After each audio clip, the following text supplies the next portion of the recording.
Mapagpalang araw po sa inyong lahat. Welcome to DJ Sean Stories. Turn on your notification bell, like and subscribe para sa crime stories araw-araw.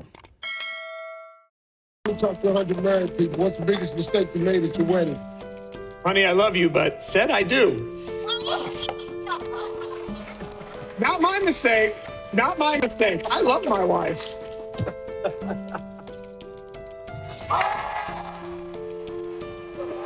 Naging kontrobersyal ang mga sagot na ito ng isang contestant sa isang sikat na larong Family Feud. Hindi kasi akalain ng nakakarami na matapos ang 3 taon, ang sinagot ng lalaking contestant na ito ay magte-trending. Maraming naniniwala na tila pinagsisisihan niya ang kanyang pagpapakasal. At parang gumawa siya ng paraan para maitama ang kanyang pagkakamali. Ang siyudad ng Quincy, Illinois sa Amerika ay tahimik at simple lamang. Tinatawag nga itong Gem City dahil konektado ito sa iba't ibang siyudad gamit ang tren at bangka. Katabi rin ng lugar ang isang ilog. Walang masyadong krimen sa Quincy kaya may mga pamilya na gustong-gustong dito manirahan. Pero ang mapayapang lugar na ito ay magigimbal dahil sa isang pangyayari. February 23, 2023, bandang hapon, isang babae ang natagpuan sa loob ng kanyang bahay na nakandusay sa sahig at wala ng malay. Marami siyang tinamong tama ng bala at duguan. Agad na tumawag sa 911 ang nakakita sa kanya at ito nga ay ang ama ng biktima. Sa kasamang palad, huli na nang makita ang babae dahil gabi pa lang ng hapon ay binaril na ito. Kaya naman nang dumating ang mga paramedics, idineklara na siyang patay.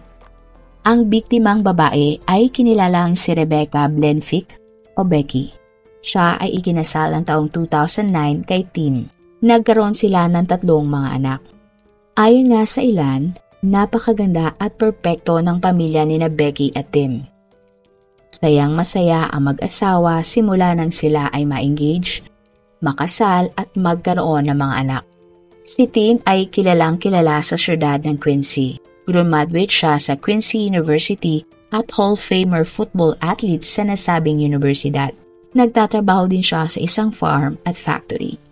Si Becky naman ay isang nurse at napakagaling nito sa kanyang trabaho at maraming awards sa ospital. Panahon ng pandemic ay naging travel nurse siya kung saan napupunta siya sa iba't ibang lugar sa Amerika para tulungan ang taong may mga sakit. Ang pamilya nga ni na Becky at Tim ay nakatira sa isang mamahaling subdivision. Pero sa likod pala ng masasayang ngiti ni na Becky at Tim sa kanilang mga litrato ay may nabubuo palang lamat. Napapadalas na ang away ng mag-asawa at ito nga ang magiging rason ng kanilang hiwalayan. Taong 2020 nang si Tim ay nakasali sa palabas na Family Feud sa Amerika at ang host nito ay ang sikat na si Steve Harvey. Sa programang ito, ang mga contestant ay kailangang magbigay ng mga sagot na popular sa nakakarami base sa tanong at kategorya. At sa isang round ng programa, isa sa mga tanong ay, "What's the biggest mistake you made at your wedding?" Ano ang pinakamalaking pagkakamali mo sa iyong kasal? Nang tinanong ito ni Steve, sumagot si Tim ng, Honey, I love you, but said I do. "Asawa ko, mahal kita, pero ang pagkakamali ko ay ang nagsabi ako ng I do." Nagulat at natawa ang mga kasama ni Tim at ang mga audience. Pero si Steve Harvey ay tila nainis o dismayado sa sagot ni Tim. Ayon kay Tim, nagbibiro lang naman siya sa kanyang sagot pero mukhang lagot nga siya sa kanyang asawa pag-uwi. At nang i-check nga ang sagot ni Tim kung tama, lumabas na pangalawa ito sa may pinakamataas na sagot. Pero ang tila biro para kay Tim ay totoo na pala talaga. Taong 2021 ng January, nag-file na ng divorce si Tim kay Becky.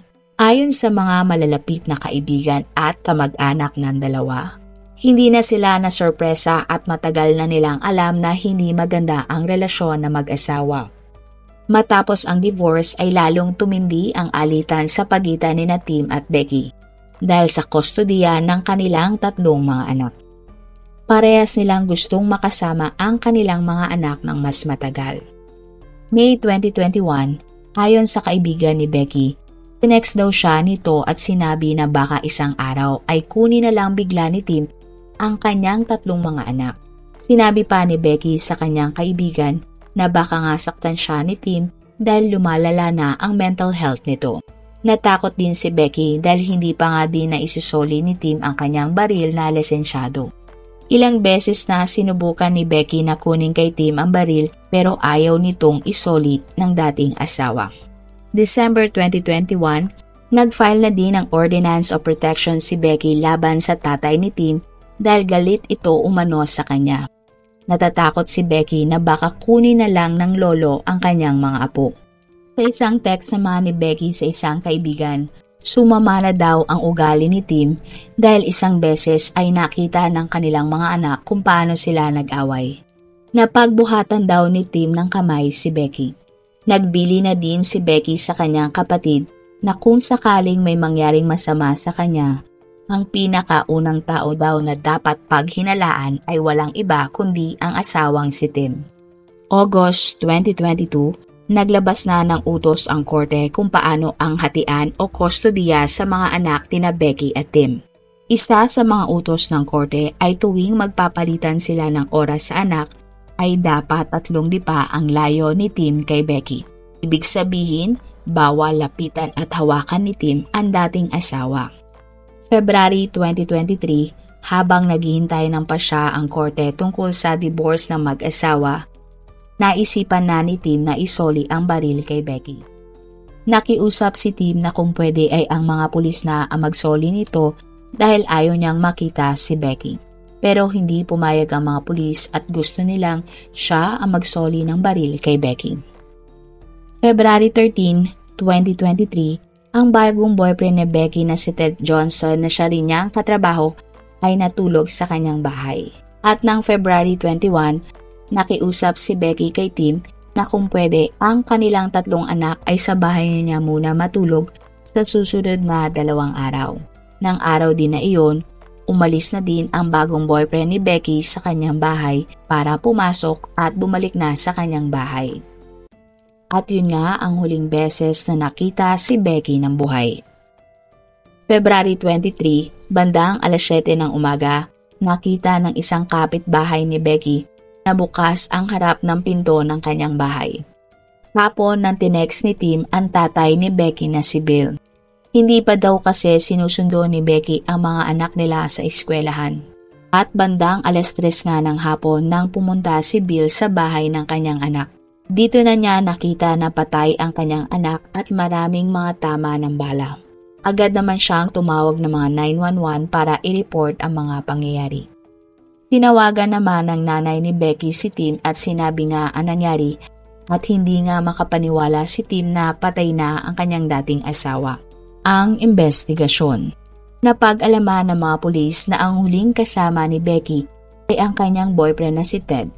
Pero ng araw na iyon ay may alibay si Ted. Wala siya sa bahay ni Becky na mangyari ang krimen dahil ito ay nasa trabaho. 14 na beses na binaril si Becky. Pero ang nakakapagtaka ay wala man lang narinig na putok ng baril ang mga kapitbahay. Napag-alaman sa investigasyon na gumamit ng homemade silencer ang suspect dahil may mga kalat-kalat na plastic at papel sa crime scene. Tiningnan naman ng mga pulis ang mga CCTV sa labas ng bahay ni Becky at sa kanyang mga kapitbahay. Nakita nila na ilang minuto bago mamatay si Becky ay may isang taong nagbabike sa labas ng kalye. Ilang beses itong nagpabalik-balik na tila may inaabangan. Pero ang nakapagtataka, bakit madaling araw nagbebesikleta ang taong ito? Sa kasamang palad, hindi kita sa mga CCTV ang itsura ng lalaking nagbibisikleta. At hindi din nahagip ng kamera kung ito ba ay bumaba at pumasok sa bahay ni Becky. Pero malinaw na ito ay umaaligid sa bahay ni Becky. Pinalikan din ng mga pulis ang mga nakaraang araw at ilang linggo bago mangyari ang krimen. Napansin nila na ilang beses dumaan sa kalye ng bahay ni Becky ang lalaking nagbibisikleta tuwing madaling araw. February 13 nang unang nakita ang nagbibisikleta na umaaligid At ito nga ay ang araw kung saan natulog ang bagong boyfriend ni Becky sa kanyang bahay. Makalipas naman ang ilang araw ay nakita uli ito sa isang parking lot at nataon naman na malapit lang ito sa bahay ni Tim. Dito na inimbestigahan ng mga pulis si Tim dahil ang mga kapamilya at kaibigan ni Becky ay sinasabing takot na takot nga si Becky kay Tim. Higit pa dito ay mayroong nang gumugulong na kasong divorce sa pagitan ng dalawa. Matatandaan nga na sinabi ni Becky sa kanyang kapatid na kung may mangyaring masama sa kanya, walang ibang dapat pagdudahan kundi ang kanyang asawa. Naging malinaw nga na madalas na ang pag-aaway ni na Becky at Tim. Hindi nga halos matapos-tapos ang kaso ng kanilang divorce dahil pinagtatalunan nila ang hatian ng pera, bahay at kustodiya ng kanilang mga anak. Agad na nag-issue ng search warrant sa bahay ni Tim. At dito na nila nakita ang basyo ng mga bala na nagmatch sa nakitang basyo sa crime scene. May nakita din na plastic bag at ito ay may DNA ni Becky. Kinuha ng mga pulis ang laptop at cellphone data ni Tim. Nakita nila ang mga Google searches ni Tim. Ang ilan sa kanyang mga ni-research ay paano hugasan ang pulbura sa baril, paano kabilis rumisponde ang mga pulis, at paano magbukas ng pinto gamit ang isang crowbar. Nakita din nila na noong February 13, inalam ni Tim kung kaninong sasakyan ang nakaparada sa harap ng bahay ni Becky. At ang sasakyan nga ito ay pagmamay-ari ng bago niyang boyfriend. March 13, 2023, 3 linggo matapos patayin si Becky ay inaresto ng mga pulis si Tim sa salang murder. Giit ni Tim, hindi siya ang pumatay sa dati niyang asawa. Paano niya daw magagawang patayin ang ina ng kanyang mga anak? May 23, nag-umpisa ang trial ng kaso laban kay Tim. Maraming mga ebidensya at witnesses ang pinakita ng prosecution sa korte. Bago itinext ni Tim ang tatay ni Becky kung bakit hindi pa nasusundo ang kanilang mga anak, tumawag na pala siya sa eskwelahan ng mga bata. Sinabi niya sa eskwelahan na kung maglalakad pa uwi ang kanyang mga anak ay sabihin dito na huwag dadaan sa bahay ng kanilang ina. Nasa eskwelahan na din si Tim 1 oras bago ang dismissal ng klase. Nang kontakin niya ang tatay ni Becky. Ayon sa prosecution, bakit ayaw padaanin ni Tim ang kanyang mga anak sa bahay ng kanilang nanay samantalang doon naman uuwi ang mga bata? Kung hindi daw talaga alam ni Tim ang nangyari kay Becky, pupunta lang ito sa eskwelahan kung tatawagan na siya ng mga guro o ng kapamilya ni Becky. Ayon din sa nakitang cellphone data kay Tim, siya ay may dummy account at ang dummy account na ito ang ginamit niya para bumili ng isang bisikleta. At ang bike na ito ay nakitang gamit ng umaaligid na lalaki sa harap ng bahay ni Becky. At ang bike nga ay kalaunang nakitang abandonado sa isang parking lot.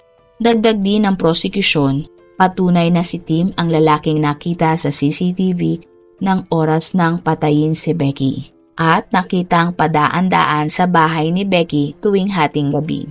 Marami pang Google searches ang nakita sa computer at cellphone ni Tim, tulad ng paano malalaman kung ang isang bala na ginamit ay galing sa isang partikular na baril, paano magbukas ng bintana galing sa labas, pwede ko bang puresang buksan ang pinto kung malako ito, at pwede bang hugasan ang gunshot residue.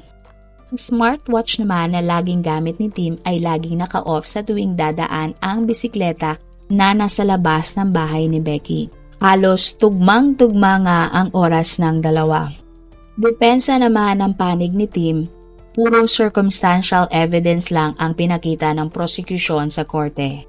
Ang dapat daw na tinitingnan ng mga pulis ay alamin kung sino ang lalaking nakitang nagbebisikleta. Pinasok nito ang bahay ni Becky at pinatay. Tugon naman ng prosecution, walang nawalang gamit o pera sa loob ng bahay ni Becky, kaya hindi pagnanakaw ang motibo ng krimen. Malinaw na may galit ang pumatay kay Becky dahil sa dami ng tama ng baril at kapag namatay nga si Becky, ang unang makikinabang ay si Tim. Sagot naman ng depensa, di si Tim ang lalaking nagbibisikleta. Nagtatrabaho siya sa farm ng oras na pinatay si Becky. Inosente umano si Tim at hindi niya magagawa na patayin ang dating asawa. Ngunit walang mapakitang ebidensya si Tim na siya nga ay nasa trabaho ng oras ng krimen. Ang hatol ng kaso. Daan-daang ebidensya at mahigit 30 witnesses ang hinaing ng prosecution laban kay Tim. Samantala, ang defense attorney ni Tim ay kahit isang ebidensya at testigo ay walang ipinakita sa korte. Kaya naman ng May 31, hinatulan ng guilty si Tim sa kasong murder sa salang pagpatay sa dating asawang si Becky. Ang parusa kay Tim ay natural life imprisonment. Guilty siya sa 2 counts of murder at 1 count ng home invasion. Ibig sabihin nito ay habang buhay na makukulong si Tim na hindi bababa sa 60 years at wala ding parol. Bagamat nakuha ng pamilya ni Becky ang hustisya, sila ay labis pa ding nalulungkot dahil lalaking walang ina at ama ang mga batang naulila ng mag-asawa. Sumikat ang kasong ito dahil nga sa Family Feud episode ni Tim at ayon sa mga netizens, naiwasan pa sana ang krimen kung mas binigyan pansin ng mga otoridad ang mga hinaing ni Becky. Lalo na't idinidiin niya ang mga dahilan kung bakit kailangan nilang mag-divorce ni Tim. Sana nga din daw ay ang pulis na ang nagsoli ng baril na kinuha ni Tim kay Becky. Hindi naman na nakita ang baril na ito sa investigasyon. Kaya ayon nga sa ilan, posibleng ang baril din na ito ang ginamit ni Tim. Kahit madami na ang ebidensya ang ipinakita laban kay Tim, hindi na na-establish sa korte ang totoo niyang motibo bakit niya pinatay ang asawang si Becky. Naniniwala ang pamilya ni Becky na dahil hindi kayang kontrolin ni Tim si Becky kaya sila ay naghiwalay. At posibleng doon na nga naisipan ni Tim na planuhin ang pagpatay kay Becky. Hindi kayang pasunodin ni Tim si Becky sa kanyang mga gusto. Kayo, ano kaya sa tingin nyo ang naging ugat ng paghiwalay ni Tim at Becky? Mukhang masaya naman sila ng una at nagkaroon pa nga sila ng 3 mga anak. Tatandaan nga na pabirunan sinagot ni Tim ang tanong ni Steve Harvey sa Family Feud. Iba na lang sana ang kanyang sinagot at dapat ay simpleng I do na lang ang kanyang sinabi at hindi na nagsabi pa ng kung ano-ano. Kung kayo naman ang player sa Family Feud, ano naman ang isasagot nyo sa tanong ni Steve Harvey na pinakamalaking pagkakamali nyo sa araw ng inyong kasal? Marami pong salamat sa inyong panonood. Meron ba kayong mga kwento na gusto nyong i-share sa ating mga manonood? O kung may personal po kayong kwento na gusto nyong i-feature sa ating channel, i-comment down below nyo lang ang inyong mga suggestions. Para naman po sa dagdag kalaman, i-subscribe nyo din po at i-follow ang ating iba pang YouTube channel katulad ng Tagalog Facts and Mysteries by DJ Sean at Manila Boy Wonder Philippines. Marami pong salamat sa pagsuporta nyo sa aming mga channel. God bless everyone!